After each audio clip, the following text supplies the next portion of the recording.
Chers amis, bonjour. Bienvenue au Studio DV, le retour.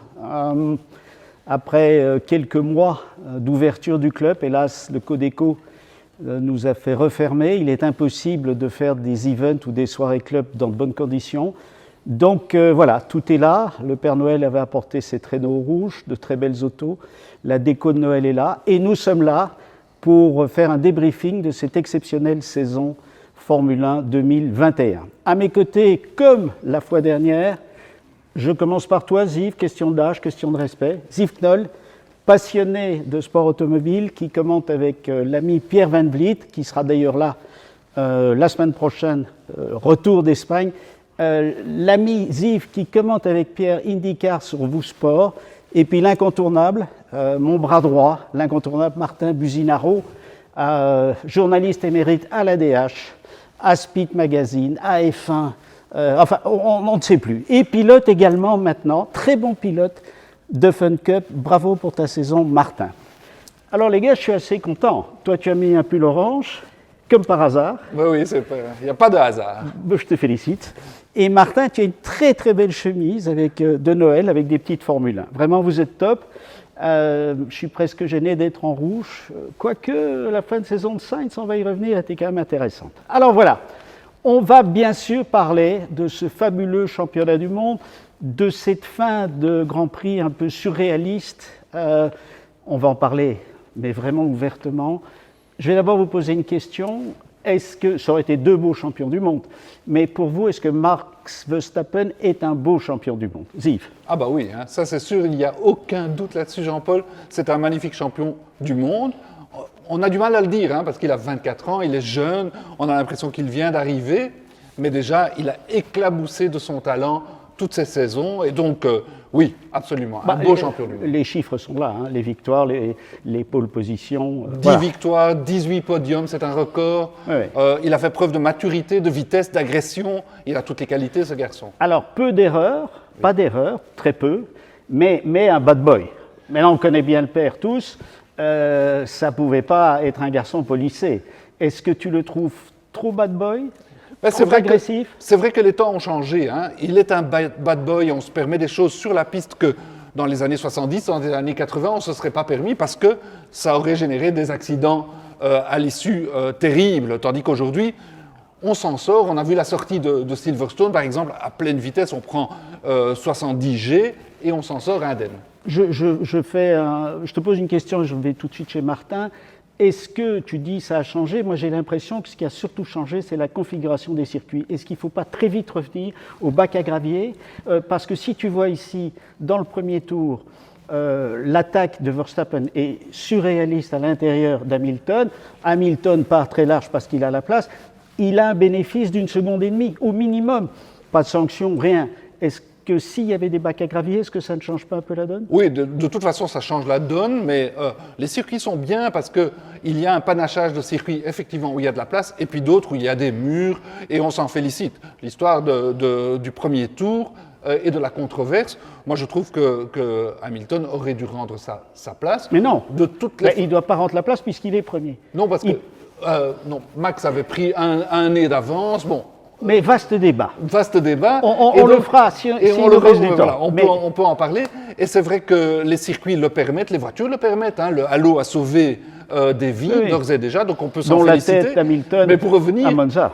c'est un plaisir hein, donc de voir Max évoluer parce qu'on sait très bien qu'il ne va pas passer 20 tours derrière un adversaire sans tenter quoi que ce soit. On sait qu'il va directement tenter quelque chose. Il lâche rien. Et quelle maestria il tente à gauche, à droite, à la corde, à l'extérieur, c'est magnifique. Martin, dis-moi, beau champion du monde, beau champion du monde déjà parce que place aux jeunes, et on parlera des jeunes si on a le temps, il y en a d'autres. Beau champion du monde pour toi, Max Verstappen? Pour moi, le titre de Max est amplement mérité. Il est clair qu'on a vraiment vu carrément une passation de pouvoir parce que voilà, Max Verstappen n'est pas de la même génération que Lewis Hamilton, il a débuté en Formule 1 8 ans après. Max Verstappen, c'est connu depuis plusieurs années que c'est de nouveau real deal. Maintenant, sur l'ensemble de la saison, Max mérite le titre, mais j'apporte une nuance pour moi sur le seul Grand Prix d'Abu Dhabi où il est arrivé à égalité avec Lewis. C'était Lewis qui méritait d'être champion, sur le seul Grand Prix d'Abu Dhabi. Non, et qui méritait d'être champion pour sa dernière course qui était superbe et où la FIA tout de même a fait preuve, et Michael Masi l'Australien. a quand même fait preuve de beaucoup de légèreté avec le règlement. Mais voilà, la bonne nouvelle, on le sait depuis aujourd'hui, Mercedes ne porte pas réclamation, ne va pas plus loin. Je pense que les décideurs de Mercedes ont de dire à Toto Wolff, maintenant tu arrêtes parce qu'on a une image de marque à défendre. Je trouve d'ailleurs que le vernis de Toto Wolff a un peu craqué ces 4-5 derniers mois.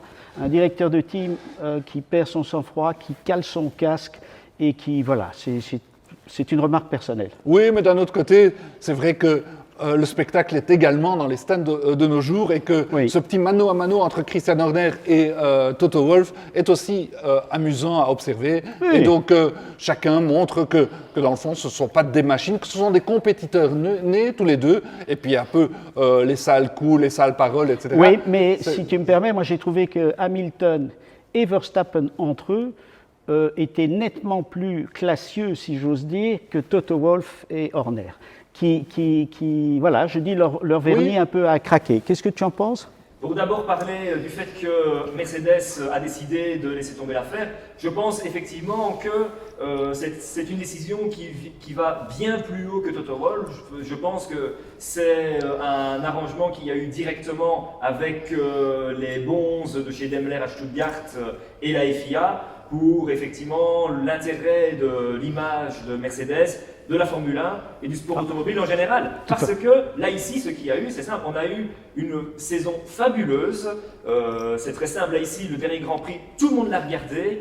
Il y a des JT, des radios qui ne font jamais de la Formule 1. Elles ont ouvert leur fil d'actualité avec le Grand Prix d'Abu Dhabi. Et donc évidemment, voir Mercedes qui va aller rechercher le 8e titre de Lewis sur tapis vert, devant les tribunaux, ça aurait fait tâche pour tout le monde. Personne n'aurait gagné. Mieux vaut un bon arrangement qu'un mauvais procès. Bien dit, mais de toute façon, soyons clairs, cet appel avait peu de chances d'être positif parce que la FIA n'allait pas se déjuger.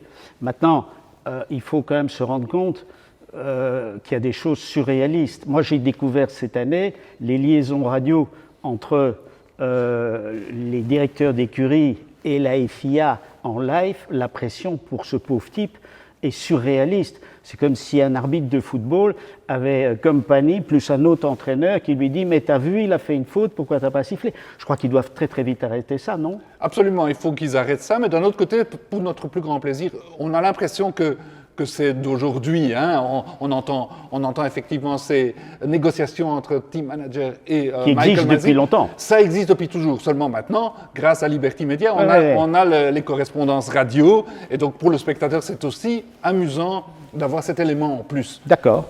Certes, mais bon, aussi pour le directeur de course, c'est une énorme charge de pression. Parce que et en live, il faut savoir quand même que, bon, voir aussi des patrons d'équipe faire du lobby, faire de l'influence auprès du directeur de course, désolé, ça ne donne pas non plus une très bonne image. D'ailleurs, Ross Brown l'a dit, pour 2022, théoriquement, la liaison sera coupée. Je pense que c'est une bonne chose. C'est une bonne chose, mais dans les autres championnats, il faut savoir qu'il n'y a pas de liaison radio, mais il y a ce qu'on appelle un fil Discord, donc c'est une espèce de chat où là c'est uniquement par écrit, quoi. Bon, voilà.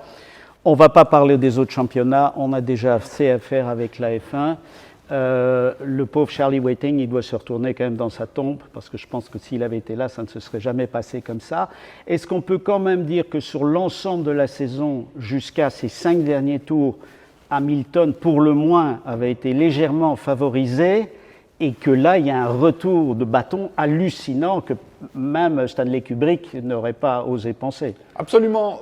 On a crié pendant toute la saison que la FIA favorisait Mercedes. Là, ça a été démenti, hein, parce que moi, je crois sincèrement que Michael Masi et son équipe travaillent sérieusement. Maintenant, on n'est pas toujours d'accord avec leurs décisions. Non, mais est-ce que Hamilton avait été favorisé ou est-ce que Verstappen avait été défavorisé? C'est une façon de voir les choses. Moi, je trouve qu'il y a des décisions. Silverstone, aucune sanction sur Hamilton, c'est quand même sévère, je trouve, de ne pas... Enfin, c'est justement pas assez sévère. Enfin, voilà. Bon.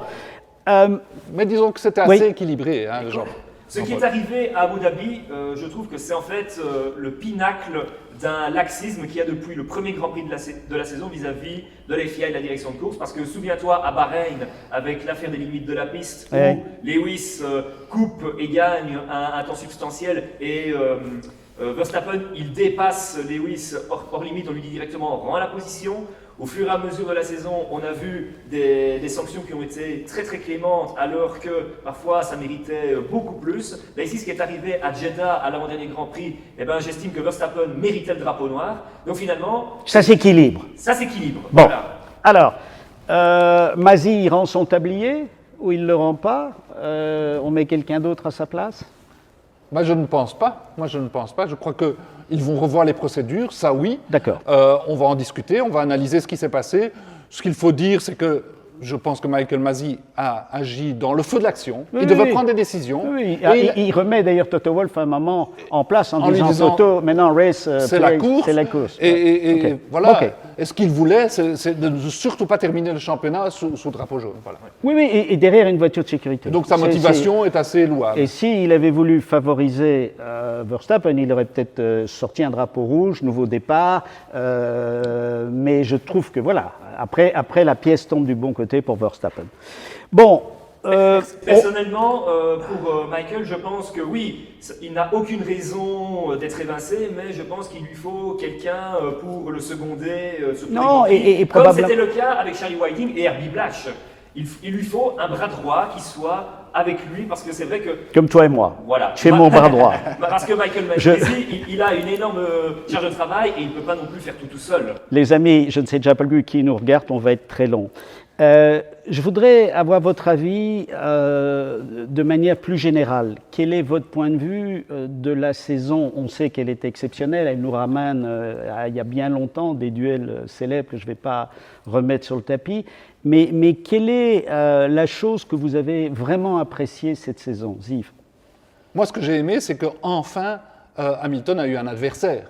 Parce que pendant des années, Hamilton, bon, il a toutes les qualités. Et ça ne fait que commencer. Voilà. Jusqu'à maintenant, tout ce qu'il devait faire, c'est de gérer son coéquipier Bottas. Non, ça c'était Toto qui s'en occupait. Et ça, on s'en occupait. Et de toutes les façons, il était supérieur à Bottas. Si Bottas avait été un champion du monde en puissance, on a dit, dans notre première émission, on a dit, est un bon numéro 2 déjà? Je n'en suis même pas sûr. Oui, moi, parce que là, au dernier Grand Prix, tu ne sais pas s'il le fait exprès, mais il n'est pas du tout Hamilton. Bottas est un garçon solide et compétent, mais c'est sûr que ce n'est va pas voir un champion maintenant. du monde. On va voir maintenant. Bon, il aura un coup sur la tête en se mettant dans l'Alpha, parce qu'après 5 ans sur une Mercedes... Bon, donc toi, tu dis... moi, ce que j'aime, c'est le challenge. Le challenge, la bataille, sans oublier évidemment la bataille entre motoristes, parce qu'on est enfin arrivé à un niveau mondial, et de là, et de battre Mercedes, c'est magnifique. Parfait. Toi? Je trouve que cette saison, c'est en fait l'apogée de la stratégie de Liberty Media pour avoir voulu revaloriser la Formule 1. Parce que là, ici, on a vraiment eu une saison palpitante. On a eu des personnes qui ne s'intéressaient pas à la F1, qui ont été fascinées par ce qui est arrivé. La série Netflix Drive to Survive a joué un rôle là-dedans. En plus, évidemment, de toutes les querelles qu'il y a eu en piste et en dehors entre Red Bull, Mercedes, Hamilton, Verstappen. Et au final, c'est tout le sport automobile, je trouve, qui a gagné cette saison. Oui, je pense aussi. Je pense effectivement que tout est parfait. C'est fut une belle saison. Donc, comme on est déjà... bien long, je ne vais pas vous poser la question, mais on est tous les trois bien d'accord, Liberty Media fait le job. Ouais. Alors, moi, ce que j'ai aimé, d'abord, c'est la jeunesse qui arrive, place aux jeunes quand ils sont compétents. Ça fait longtemps qu'on n'a plus des brochettes de pilotes comme ça. Leclerc, Sainz qui fait une fin de saison exceptionnelle, Russell, Ocon qui gagne un Grand Prix. Ocon, son compatriote Norris et le compatriote d'Ocon, Gasly, Pierre, qui a été magnifique. Incroyable avec la sixième voiture du plateau, le sixième team. Il faut quand même, voilà. Donc, place aux jeunes quand ils sont compétents, on y est. Vous voyez les difficultés pour Hamilton. Je suis d'ailleurs étonné, c'est le seul qui ne roule pas là. Pour les essais de pneus, de toutes les façons, après 8 titres, il a besoin de... 7 titres, oui, pratiquement. Voilà. Pratiquement, ouais, c'est vrai. Alors, on allait leur donner ça à égalité, peut-être c'était une idée farfelue. Non, effectivement, 7 titres, bon, il a besoin de souffler, il n'y a pas de problème, il sera là à Melbourne, aussi Melbourne, non, Melbourne n'a même pas lieu, mais bon, au premier Grand Prix de la saison. Ouais. Et place aux jeunes, c'est ça qui est génial, tu l'as Ouais. dit, hein, Jean-Paul, c'est qu'on a une magnifique génération de jeunes qui arrivent et qui arrivent au mérite. Donc, Mais enfin, il y a quelques- il y en a qui arrivent avec des chèques et des dizaines Oui. de millions, mais ceux dont on parle, Ceux dont il y on en parle, a, pas forcément. Il y en a 5, 6, 7 peut-être. hein. Oui, parce que même Norris, qui vient d'une famille très aisée et qui, effectivement, a payé ses baquets, etc., montre qu'il a le niveau et que sa place n'est pas usurpée. Moi, Donc, moi, moi, je me réjouis de ça. Oui, oui, je pense, toi aussi. Oui, il est clair que je pense que Hamilton était d'autant plus déçu parce qu'il ressent que c'était peut-être La dernière opportunité pour lui d'être octuple champion parce que l'an prochain, il aura Norris comme équipier et bon. Non, il y Russell. aura- Russell, entre anglais on se comprend. Ouais. Et- Il aura Russell comme équipier. On a vu ce que Russell a fait quand il l'a remplacé Ouais. à Sakir. Je pense qu'à mon avis, Ça va être plus compliqué. Il va passer un sale quart d'heure à mon avis. Oui, oui. Moi, ce que j'ai aimé, et qui est un détail, mais qui prouve que Liberty Media a le goût du show à l'américaine, c'est ce que notre ami Stéphane Cohen a mis en place, c'est les caméras dans les casques. Et l'année prochaine, on en aura dans tous les casques Bell, ça c'est certain, et c'est extraordinaire d'avoir le champ de vision du casque et non plus la caméra perchée. Voilà, Oui, c'est un oui. détail, mais qui est intéressant. Absolument. Alors, on l'a dit, on a parlé de Bottas, voilà. Qu'est-ce que vous pensez de Pérez comme équipier? Ah, Pérez a fait le job, hein. C'est clair que son expérience a parlé, parce qu'au niveau performance pure, il n'était pas meilleur qu'Albon. Hein. Il faut pas se leurrer, il prenait 4, 5 dixièmes Clair. aux essais. C'est ce Et- qui m'a déçu d'ailleurs. Et voilà, c'était un peu Mais il est décevant balèze. parce qu'on s'est dit, voilà. Et d'autant plus qu'Albon, n'était pas au même niveau de carrière, Non, non. il avait beaucoup moins d'expérience. Moi, je Donc, crois qu'il n'y a pas de hasard si donc, Albon revient, hein. oh, C'est que c'est voilà. un bon. Hein. C'est qu'il est bon et Ouais. qu'il mérite une deuxième chance. Par contre, Pérez, on l'a vu lors de ce dernier Grand Prix, il a été fabuleux dans sa défense. Et là, son expérience a parlé. Il a sa part effectivement dans le titre de Max.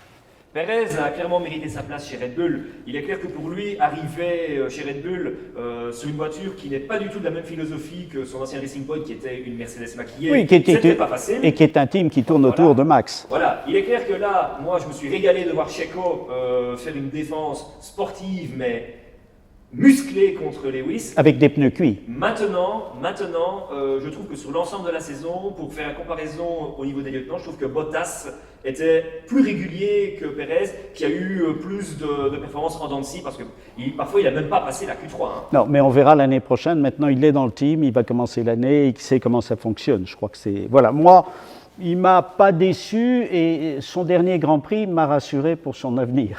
Voilà. Alors, Räikkönen nous quitte. Quand je dis place aux jeunes, il reste Alonso. Bon, saison de Räikkönen, voilà, la voiture pas terrible. Ça fait quelques saisons que Räikkönen, voilà, il amuse la galerie. Il était temps qu'il arrête. Alonso, saison d'Alonso, tu la vois comment? Très bonne, très bonne. Et c'est étonnant et pas étonnant. C'est étonnant parce qu'il a déjà 42 ans et que normalement on se dit, tiens. Il a l'âge d'être le père de la moitié du plateau. Effectivement, alors on se dit à un certain moment on performe moins bien, mais ce n'est pas le cas d'Alonso qui a toujours les crocs et qui est un excellent pilote, un formidable pilote. Peut-être qu'il est encore toujours dans le top 5 des pilotes sur la grille. Ouais. Donc c'est magnifique de le voir évoluer, c'est impressionnant. Pour revenir à Räikkönen, en 2 mots, on n'est pas étonné parce que Kimi, il va manquer parce qu'il a une personnalité bien particulière. Seulement, ses performances depuis quelques années ne sont pas à son niveau. On a connu un autre Kimi. Pour Alonso, je trouve que voilà, il a répondu à mes attentes. Maintenant, Tu le gardes alors. il n'a pas non plus, je trouve, terrassé Ocon comme il avait terrassé Van Dorn chez McLaren. Ocon a fait une belle résistance et même en début d'année, Ocon était un chouïa meilleur que Fernand. En début d'année. Voilà, mais c'est vrai que là ici, la fin de l'année, Fernand, c'était irréprochable. On a retrouvé le Fernand qu'on connaissait chez Ferrari. Pas tellement irréprochable parce qu'à Abu Dhabi, il était un ton en dessous. Et donc, c'est vrai qu'il a fait une bonne saison, mais bon. Ouais. Qui est le rookie de l'année pour vous? Tsunoda fait une belle saison, tout compte fait, il termine en chapeau de roue, 4e. C'est une belle saison de ce jeune japonais dont on ne donnait pas très cher. Pas très cher, non, c'est vrai. Pour toi? Écoute, Je vais vous surprendre, mais pour moi, le rookie de l'année, c'est Nikita Mazepin. Parce que je trouve on qu'en va, fait, on va voilà. arrêter. Ça fait 20 minutes, on va arrêter. Tu vas comprendre pourquoi. Parce que Tsunoda, il m'a déçu. Je trouve que voilà, hormis le dernier Grand Prix, je trouve que voilà, il s'est fait terrasser par Gasly. Schumacher, voilà, il a fait ce qu'il devait faire, il a fait le boulot. Mais pour Nikita, je trouve qu'il était moins à la rue que ce qu'on pouvait dire. Et il a même plusieurs fois battu Schumi en qualif. Hein. Bon, ok, on est Ce là. n'est pas Michael, hein, c'est Mick. Oui. Et ça n'a encore rien à voir. Voilà. Quelle est la plus grande déception de l'année pour vous assez cut, voilà. Moi, j'étais très déçu par Ricciardo. Moi, je m'attendais à moins et merveilles de Ricciardo chez McLaren Mercedes. Hein. Je me suis dit, je ne donnais pas cher de Norris. Je me suis dit, tiens, Norris a montré de belles dispositions. Seulement, Ricciardo arrive, Ricciardo est championship material. Eh bien, sauf sa victoire, qui était une belle victoire, il ne faut pas la lui enlever. Et pour le reste, sa saison a été fort décevante. Et au contraire, Norris m'a ébloui et Norris a lui montré qu'il a l'étoffe. Pour moi, la déception, c'est Yuki Tsunoda. Parce que Tsunoda, il est arrivé. Le meilleur, le moins bon. Il est arrivé chez AlphaTauri. Vous ne partirez pas en vacances ensemble. Hein. Non, ça c'est sûr.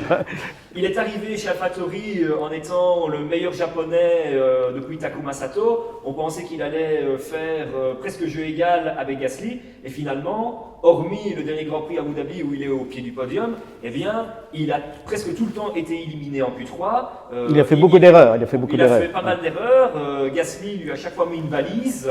Pour moi, Parfait. Je trouve qu'il n'a pas répondu à mes attentes. J'attendais beaucoup plus de lui. Parfait. Alors, je vous ai demandé quel était le rookie de l'année. Je vais vous demander de manière succincte quelle est la révélation de l'année, pilote confirmé, pas confirmé. Quel est celui qui vous a globalement... voilà, alors je ne parle pas d'Hamilton, je ne parle pas de Verstappen parce que c'est trop bateau. Quel est le pilote qui vraiment vous a révélé, vous dites, tiens, le mec, il y va, quoi. Mais comme on a parlé de Norris là, tout à l'heure, alors dans ce cas-là, je vais parler de Sainz, parce que lui aussi, on ne donnait pas cher de sa peau. Ouais. Il arrivait chez Ferrari, Leclerc venait de re-signer pour le long terme, Leclerc étant considéré comme le nouveau Gilles Villeneuve, etc. Ouais. Et donc, de voir Sainz faire jeu égal, parce qu'il n'a pas battu Leclerc. Mais enfin, il est quand même devant au il championnat. est devant au point, mais bon, ça dépend des aléas de la course. Okay. Mais il a fait, disons, jeu égal, il a fait très bonne figure, il a montré qu'il était solide. Lui, pour moi, c'est la révélation de l'année parce qu'on a tendance à le sous-estimer. Est-ce que, je suis 100% d'accord avec toi, est-ce que c'est pour moi une des révélations de l'année, mais probablement la révélation de l'année. Est-ce que Leclerc n'est pas victime du syndrome Ferrari de la pression? Est-ce qu'on n'attend pas trop de lui? Non, je ne pense pas. Je crois que ce sont les circonstances. C'est une année off. Leclerc donne tout. Leclerc est pétri de talent, il n'y a pas de problème, il sait gagner des Grands Prix, il a prouvé. Oui. La seule chose, c'est que Ferrari a la voiture, en plus. La quatrième voiture du plateau, troisième. Bon, maintenant ils ont terminé troisième malgré tout, mais pendant le 3/4 de la saison, ils étaient dominés par McLaren, donc il a fait ce qu'il a pu. Et toi, la vraie révélation? Lando Norris. Parce que j'estime qu'il méritait au moins une victoire cette année. S'il n'y avait pas eu les consignes à Monza, je pense qu'il aurait doublé Ricciardo. Si ce n'était pas entêté, mais ça c'est la foule de la jeunesse à Sochi, je pense qu'il aurait gagné. Oui, pour moi, il m'a vraiment ébloui. Il a mis Ricciardo à sa place, il a fait des podiums, notamment à Monaco. Pour moi, il s'est affirmé malgré son jeune âge comme le leader de McLaren naturel. Super. Alors, je trouve qu'on a fait une bonne synthèse. Comme je dis souvent, il n'y a plus que nous qui parlons, il n'y a plus personne qui nous regarde. On ne sait jamais avec les réseaux sociaux. Est-ce que vous êtes encore là? Donc, on a fait un tour d'horizon assez rapide d'une bonne quinzaine de minutes. Un petit mot de conclusion, Yves. Quelles sont tes attentes pour l'année prochaine? Et évidemment, même question pour toi. Là, énorme curiosité, Jean-Paul, parce qu'on a un nouveau règlement, on aura des voitures qui auront l'air totalement différentes, on a des pneus qui seront différents avec les 18 pouces. Donc, pour moi... Cartes rebattues. Pardon? Les cartes sont rebattues. Absolument. Tu penses qu'on va avoir des grosses surprises? Il peut y avoir de grosses surprises lors des quelques premiers Grands Prix, parce qu'après, les rouleaux compresseurs Mercedes et Red Bull vont comprendre ce que l'un ou l'autre auront trouvé éventuellement. Moi, je suis très intéressé toujours de voir ce que Adrian Newey va sortir de sa manche, parce que quand il y a un nouveau règlement, il adore. Eh ben, ce sont les génies qui s'expriment. Et donc, curiosité avant tout. D'abord, on profite de cette fin de championnat haletante, et puis on va commencer à se dire, tiens, on a envie que Donc le toi- prochain championnat Toi, recommence. techniquement, le changement de règlement de pneus risque de bouleverser au départ l'échiquier. Oui. Pour toi, Martin? Ben, c'est clair que 2022 va être une saison très palpitante. À chaque fois qu'il y a un nouveau règlement, on se souvient qu'en 2009, eh bien, c'était Red Bull et Brown qui avaient mis tout le monde d'accord alors qu'on ne les attendait pas. Ah oui. Ça va peut-être être la même chose qu'en 2009 et aussi une mésaventure pour les top teams actuels parce qu'on se souvient que Ferrari et McLaren en 2009, eh bien, ils avaient totalement raté leur sujet parce que tout bonnement ils étaient tellement obnubilés pour la bagarre pour le titre qu'ils ont bâclé la préparation de la saison suivante. Donc Bon. on pourrait avoir une superbe bagarre et au niveau des pilotes, pour moi, Il y a- est-ce que Verstappen va confirmer son titre et est-ce que Russell va offrir un enterrement de première classe à Hamilton? Pour moi c'est la grosse question. Ça, je ne pense jamais, mais ça va être un super challenger. Alors, je vous remercie d'être là. On n'a plus grand beaucoup plaisir. de possibilités de se voir, donc c'est que du bonheur. J'espère que vous êtes encore là. Je ne vais pas vous quitter en vous posant une question assez bateau, mais voilà. Est-ce que Audi et ou Porsche arrivent dans les 3 ans en F1? Oui, ils arrivent en Chez 2020. Williams, ils sont en train de recréer le team. Ils ont envie de WRC. revenir, ça sera Audi, Porsche et Audi, on ne sait pas. Apparemment, ils sont d'accord sur tout, sur les évolutions moteurs prévues pour 2026. Donc bon, d'abord, ne gâchons pas notre plaisir. Non, mais c'est- on a plusieurs saisons, belles saisons Oui. avant ça. On a- Mais effectivement, quand plusieurs grands constructeurs arrivent, Bah, ça change tout. ça change tout Au et niveau ça, des pilotes, au niveau des transferts. et au ça niveau montre la des santé de ingénieurs. la Formule 1, Oui, oui. surtout. Oui, qui n'est pas électrique. Exact. Dieu merci. On vient, Martin on vient de voir le nouveau règlement technique au niveau du moteur et il y a notamment la suppression du MGUH. L'hybridation est encore plus poussée, c'est exactement ce que recherchent Audi Ouais. et Porsche pour s'investir. Donc je pense que Bah, c'est une question de mois avant qu'ils confirment qu'ils viennent à l'horizon 2025-2026. Bah, ils ont tout dans leur carton. Ils hein. ont tout dans leur carte. Moi, je pense qu'il va y avoir l'un qui va être un team à part entière et l'autre qui va être seulement motoriste. Et je pense que je ne serais pas étonné de voir une Red Bull et une AlphaTauri Porsche ou Audi à l'horizon 2025-2026. Et tu ne vois pas Williams, alors que chez Williams, il y a toutes les têtes pensantes de la période rallye qui sont là, dont notre compatriote. Sven Sven Svets, Svets. c'est vrai que ça se pourrait, il y a des signes qui ne trompent pas. Voilà. Ouais. Bon. Mais c'est vrai que VAG, s'ils veulent racheter un team, eh ben voilà, ils doivent avoir des bases solides et comme Williams est en pleine reconstruction, why not? Et puis je ne vois pas trop, hormis Haas, mais qui est très lié à Ferrari, donc pour eux ce serait un changement de philosophie énorme. Il n'y a pas vraiment de team à vendre actuellement Non. en Formule 1. Non, mais il y aura peut-être un jour 22 équipes de nouveau. Bien, messieurs, que du bonheur. Je ne vous cacherai pas que le Club de V, sans vous, sans nos membres, c'est parfois très calme. J'y suis tous les jours, donc si quelqu'un veut venir, il est le bienvenu. Voilà, je vous souhaite une très belle fin d'année, un bon réveillon en espérant qu'on se revoie très vite au Club DV pour de nouvelles aventures. Merci à tous.